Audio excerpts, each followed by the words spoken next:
દર્શકો, કેમ છો? સુપ્રભાત. પુરુષોત્તમ મહિનો આવી ગયો છે. પુરુષોત્તમ મહિનાની અંદર શું શું કરી શકાય, શું ખાઈ શકાય, શું પી શકાય, બધી જ આખા મહિનામાં સાર આવી જાય એવી રીતે આજે આપણે વાત કરશું. થોડો વિડીયો મોટો થશે પણ ક્ષમા કરશો, કારણ કે આ બધું જરૂરી છે. એ પહેલાં પ્રાર્થના કરી લઈએ. શ્રી ગણેશાય નમઃ, શ્રી સરસ્વત્યે નમઃ, શ્રી માતૃપિતૃ ચરણ કમલેભ્યો નમઃ, શ્રી પુરુષોત્તમાય નમઃ. પુરુષોત્તમ પરબ્રહ્મ વાસુદેવ શ્રી હરિ અચ્યુત ગોવિંદ ગોપાલ નારાયણ નમસ્તુતે, નારાયણ નમસ્તુભ્યમ. દર્શકો, આજે આપણે શરૂઆતમાં જે વાત કરવી છે તે બૃહદ નારદી પુરાણમાં આવેલી વાત છે. એટલે બૃહદ નારદ પુરાણમાં 22મા અધ્યાયની અંદર આખો અધ્યાય પુરુષોત્તમ મહિનામાં શું ખાવું જોઈએ, શું ન ખાવું જોઈએ વગેરે વાતોનું છે. આજે આપણે આખો એ અધ્યાય તો લેવાનો જ છે, બીજી પણ થોડી વાતો લેશું. એટલે ધીરજ સાથે આખો વિડીયો ચોક્કસ સાંભળજો. જો કે મને ખબર છે કે જે પુરુષોત્તમ મહિનાનું વ્રત કરે છે, જે નિયમ પાળે છે, જે શ્રદ્ધાવાળા છે, જે ભક્તિવાળા છે, તે વિડીયો મોટો થશે છતાં 2 વાર સાંભળશે, એની મને ખબર છે. અને જેને રસ નથી તે સાંભળે કે ન સાંભળે શું ફરક પડે છે, બરાબર? તો હવે આજે બૃહદ નારદી પુરાણના 22મા અધ્યાયની અંદર રાજા દ્રઢધન્વા અને વાલ્મીકી ઋષિનો સંવાદ છે. દ્રઢધન્વા રાજા વાલ્મીકી ઋષિને પૂછે છે, પુરુષોત્તમસ્ય નિયમાન વ્રતિનો વદ વિસ્તરાત. પુરુષોત્તમ મહિનાના નિયમો, વ્રતનો વધુ મને વિસ્તારથી કહો. શું કહેવાનું છે? કિમ ભોજ્ય, કિમ અભોજ્ય, કિમ વર્જ્ય તથૈવ ચ. શું ખાઈ શકાય, શું ન ખાઈ શકાય, શું વર્જ્ય કરવું, શું અવર્જ્ય કરવું, આ બધું તમે વિસ્તારથી કહો. એવું દ્રઢધન્વા રાજાએ વાલ્મીકી ઋષિને પૂછ્યું. એટલે વાલ્મીકી ઋષિએ શું કહ્યું? હવિષ્યાનમ ચ ભુંજીત પ્રાયતઃ પુરુષોત્તમ. પુરુષોત્તમ મહિનાની અંદર હંમેશા હવિષ્યાન રાંધીને ખાવું, હવિષ્યાન ખાવું. હવે હવિષ્યાન એટલે શું? આપણા મગજમાં શું હોય? મને ખુદને એવું હતું કે હવિષ્યાન એટલે ભાત અને દૂધમાંથી બનતી વસ્તુ, એટલે કે ખીર ને દૂધપાક ને આ બધાને હવિષ્યાન કહેવાય. પરંતુ અહીં વાલ્મીકી ઋષિએ જાણે આખું લિસ્ટ આપી દીધું છે કે હવિષ્યાનમાં શું શું વસ્તુ આવે, શેનો શેનો સમાવેશ થાય છે. તો જોઈએ. ઘઉં, ચોખા, દરેક સફેદ ધાન્ય, મગ, જવ, તલ, વટાણા, કાંગ, સામો, ચીલની ભાજી, આદુ, કંદમૂળ, સુરણ, શક્કરિયા, કાકડી, ખીરા, કેળા, સિંધાલુણ, સમુદ્રી મીઠું, ઘી, દહીં, મલાઈ ન કાઢી હોય તેવું દૂધ, ફણસ, કેરી, હરડે, પીપર, જીરું, સૂંઠ, આંબલી, સોપારી, આમળા, તળેલી ન હોય તેવી વસ્તુઓ છે ને. કેવડું મોટું લિસ્ટ. હવે આ વસ્તુ, માત્ર આ વસ્તુ ખાઈને જો આપણે આખો મહિનો કદાચ 2 ટાઈમ જમ્યા હોય ને તો પણ તેનું ફળ ઉપવાસ કર્યા બરાબર મળે છે. કેવી સરસ વાત છે! આપણને કેટલું સરસ માર્ગદર્શન આપી દીધું. હવે પછીનો પ્રશ્ન હતો રાજાનો કે અભક્ષ્ય કિમ. તો વાલ્મીકી ઋષિ કહે છે કે માંસ મદિરા તો બરાબર, પરંતુ મધ, રાજમા, ચોળી, અડદ, મસૂર, રાઈ, કોઈપણ પ્રકારનું ઉત્તેજક પીણું, તલનું તેલ, આ બધી વસ્તુઓનું પુરુષોત્તમ મહિનામાં સેવન કરવું નહીં. અને આ અભક્ષ્ય કહી દીધું, ભક્ષ્ય કહી દીધું. આટલી વાતથી વાલ્મીકી ઋષિ અટકતા નથી હો. આગળ એ શું કહે છે? ભાવને પણ જોવે છે. એટલે એમ કહે છે કે જે ખોરાકની અંદર ભાવ દોષ લાગ્યો હોય, વાણી દોષ લાગ્યો હોય કે દ્રષ્ટિ દોષ લાગ્યો હોય, આવી રીતે દૂષિત થયેલું ભોજન પણ પુરુષોત્તમ મહિનામાં ખાવું નહીં. તો ભાવ દોષ એટલે શું? એટલે કોઈ જે રસોઈ બનાવનાર જે છે એ બનાવે છે તો બધું હવિષ્યાન, પરંતુ એના મનમાં કોઈની ઉપર ક્રોધ ચાલી રહ્યો છે, કંઈ દ્વેષ ચાલી રહ્યો છે કે ઈર્ષા ચાલી રહ્યો છે, તો એ ભોજન પણ ખવાય નહીં. અને પછી દાખલા તરીકે એના મગજમાં કાંઈ નથી ચાલતું, એ સમજો કે રસોઈ શાંતિથી ભગવાનનું નામ લેતા બનાવે છે, પરંતુ એની સામે જ ઘરના બીજા સભ્યો તડાતડી બોલાવે છે, કોઈની કૂથલી કરે છે, ફલાણે આમ કર્યું તું, દીકરા વગેરે વગેરે. તો એ સાંભળ્યું એટલું નહીં, પરંતુ એ લોકો વાતો કરનાર જો આ રસોઈને જોઈ લે તો એને પણ ગ્રહણ કરવું નહીં. બોલો. એટલે એ બનાવે તો નહીં ખાવાનું, પણ જો એની દ્રષ્ટિ પડી હોય તો પણ નહીં ખાવાનું. વાલ્મીકી ઋષિ તો ત્યાં સુધી કહે છે કે બને ત્યાં સુધી કોઈના ઘરે પણ જમવાનું ટાળવું. એમાંય આપણે જાણતા હોય આપણે આજુબાજુમાં સગા સંબંધીઓમાં કે જે સ્વભાવગત દ્રોહ કરનાર હોય, કોથલી કરનારા હોય, કે જે પંચાયત કરવી એ જેનો સ્વભાવ હોય, તો એના ઘરે તો જમવું તો નહીં, પણ જવું પણ નહીં અને બોલવું પણ નહીં. હા, આપણા માટે કોઈને પ્રેમ હોય, સ્નેહ હોય ને આપણને જમાડે તો જમવું, અન્યથા નહીં. બીજું, મુસાફરી ક્યાંય બહારગામ જવાનું બને ત્યાં સુધી ટાળવું. જો તીર્થમાં ક્યાંય જવાનું થાય તો ચોક્કસ જવું, એ સિવાયની મુસાફરી ટાળવી. બોલો, કેટલી બધી સૂક્ષ્મ વાતો જમવાની બાબતમાં વાલ્મીકી ઋષિએ કહી. આપણને તો ખબર છે ને કે આપણે બોલતા હોય છે આપણા વડીલો કે અન્ન એવો ઓડકાર, જળ એવું જીવન. તો અન્ન અને જળ ઉપર આવા દોષ લાગેલી વ્યક્તિનો દ્રષ્ટિ પડે તો પણ એ નથી ખાવાનું. કેટલી ઝીણી અસર છે, જેથી આપણી અંદર એ કોઈ આવે જ નહીં વસ્તુ છે. હવે બીજી ખાસ વાત એ કહી છે વાલ્મીકી ઋષિએ કે ઘણા લોકોને છે ને અત્યારે બધા સુધારાવાદી થઈ ગયા છે. એ દેવોની, બ્રાહ્મણોની, વેદોની, ગુરુની, સાધુ સંન્યાસીઓની, ગાયોની, રાજાની, સ્ત્રીઓની, આ બધાની નિંદા કુથલી કરતા હોય છે. સમાજના અગ્રણીની કુથલી કરતા હોય છે. તો આ જે કુથલી કરનારા છે એની સાથે પુરુષોત્તમ મહિનામાં વાત પણ ન કરવી. બોલો,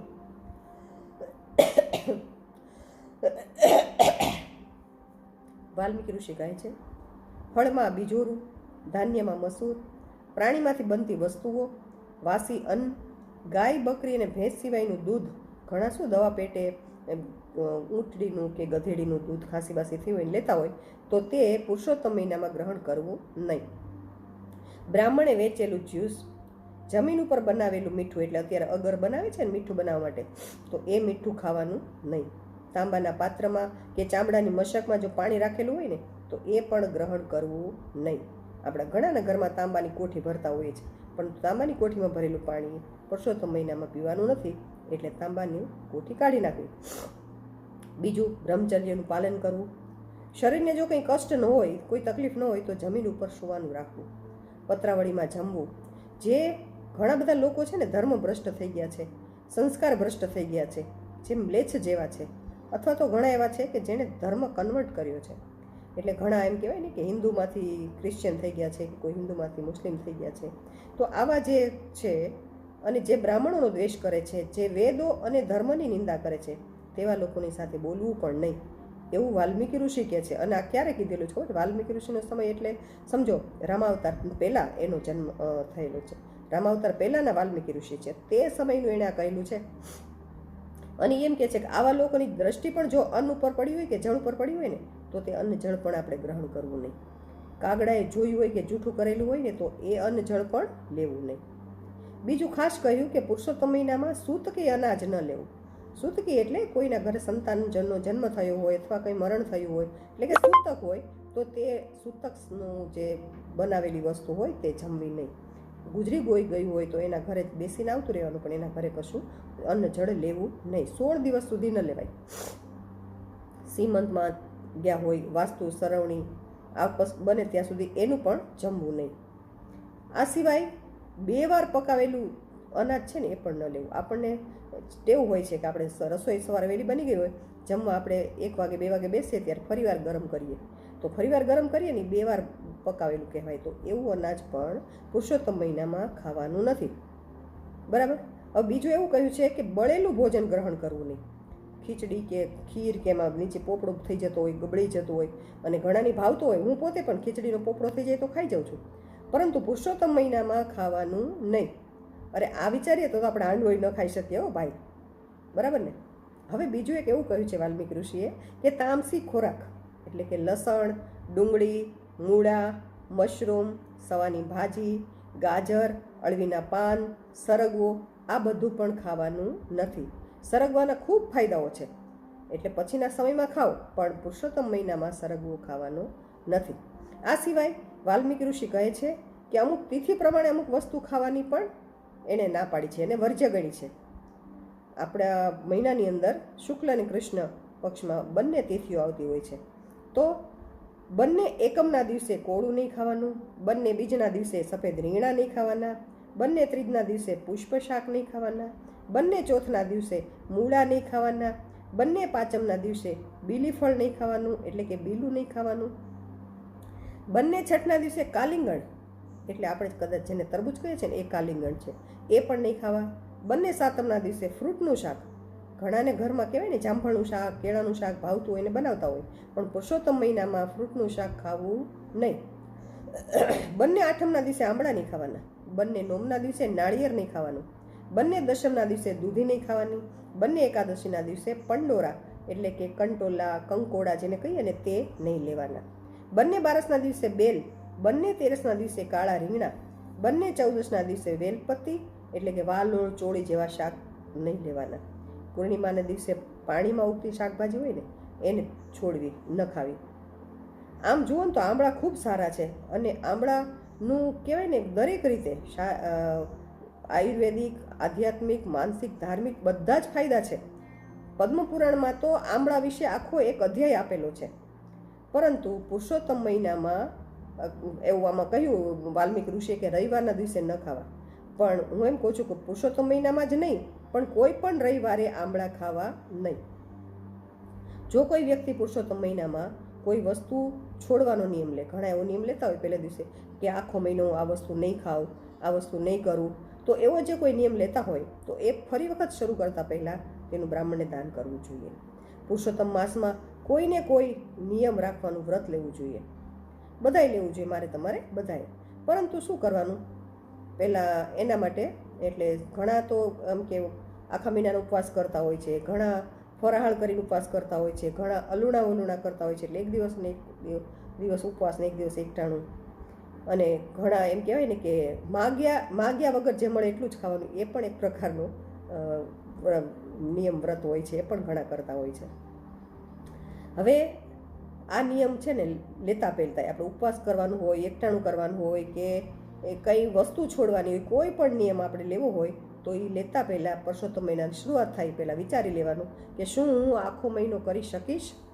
જો એમ કે હા મારાથી થશે તો જેટલું થાય એ જ કરવાનું, જે થઈ શકે એટલું જ કહેવાનું. આ સિવાય આ અધ્યાયમાં એવું પણ લખ્યું છે કે પુરુષોત્તમ માસમાં ભાગવતનું આયોજન કરે ને તે તો ઉત્તમોત્તમ છે, પરંતુ તેનું શ્રવણ કરે ને તેનું ફળ પણ ઉત્તમ છે, અસીમ છે. જો ભાગવત ન થઈ શકે તો પુરુષોત્તમ માસમાં આખા મહિનામાં વાલ્મીકી ઋષિ એવું કહે છે કે શાલિગ્રામ ઉપર 1,00,000 તુલસી દળ જો ચડાવવામાં આવે, 1,00,000 તુલસી દળ જો કટક કરીને આખા મહિનામાં જો ચડાવવામાં આવે તો તેનું પણ અનંત પુણ્ય છે, એટલે ભાગવત જેટલું જ પુણ્ય છે. પુરુષોત્તમ માસનું વ્રત કરવાવાળી વ્યક્તિ છે ને એમ કહેવાય કે એનાથી યમદૂત પણ દૂર જતા રહે છે. અને બીજું એવું પણ કહેવાય છે કે 100 યજ્ઞ કરતાં વધારે ફળ પુરુષોત્તમ માસનું ગણવામાં આવ્યું છે. કારણ કે જે યજ્ઞ કરે છે ને એને સ્વર્ગ મળે છે, જ્યારે પુરુષોત્તમ માસનું વ્રત કરે છે એને તો ગોલોક ધામ મળે છે, પ્રભુનો વાસ મળે છે, પ્રભુનો સાથ મળે છે.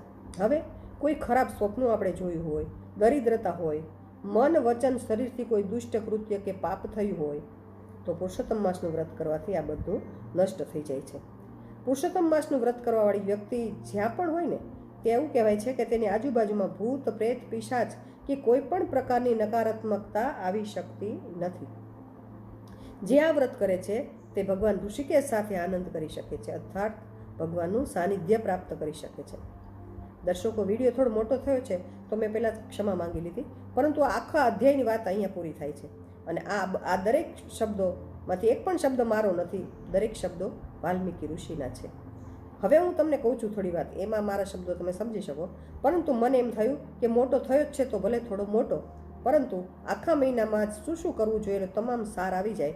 અને એક વિડીયો કદાચ 2-3 વાર વાંચી લ્યો તો આખા મહિનામાં તમારે શું કરવું તેનો પણ અંદાજ આવી જાય. એટલા માટે એ વાત હું કરું છું કે આપણા જે વૈષ્ણવના આચાર્ય છે ને વલ્ભાચાર્યજી, એણે એવું કહ્યું છે કે પુરુષોત્તમ સહસ્ત્ર નામનો પાઠ કરવો એ ભાગવતના પાઠ કર્યા બરાબર છે. હવે એની નાનકડી જ કથા છે, પણ સાવ ટૂંકમાં તમને કહી દઉં કે એક ભગવદીય વૈષ્ણવ હતા, એણે એવો નિયમ લીધો કે ભાગવતનું વાંચન કર્યા પછી જ હું જમીશ. હવે ભાગવતનું વાંચન કરતાં વાર લાગે તો જ્યારે ભાગવત પૂરું થાય ત્યારે તે જમે. ક્યારેક 2 દિવસ પણ થાય, ક્યારેક 3 દિવસ પણ થાય, 4 દિવસ પણ થાય, તો એ ભગવદીય ભૂખ્યા રહેતા હતા. એટલે વલ્ભાચાર્યજીને થયું કે નહીં, કોઈ ભગવદી આટલું શ્રદ્ધાથી કરે છે તો આ ન થવું જોઈએ. એટલે એણે પોતે ભાગવતના 12 સ્કંધમાંથી થોડા નામ પસંદ કર્યા, થોડા નામ લીધા અને 1008 નામનું બનાવ્યું સ્તોત્ર અને એ જ પુરુષોત્તમ સહસ્ત્રનામ. અને વલ્ભાચાર્યજી એવું કીધું કે ભગવદીએ તમે આ વાંચી લેશો ને તો ભાગવત વાંચ્યા બરાબર જ છે, એટલે તમે આ વાંચીને જમી લેજો.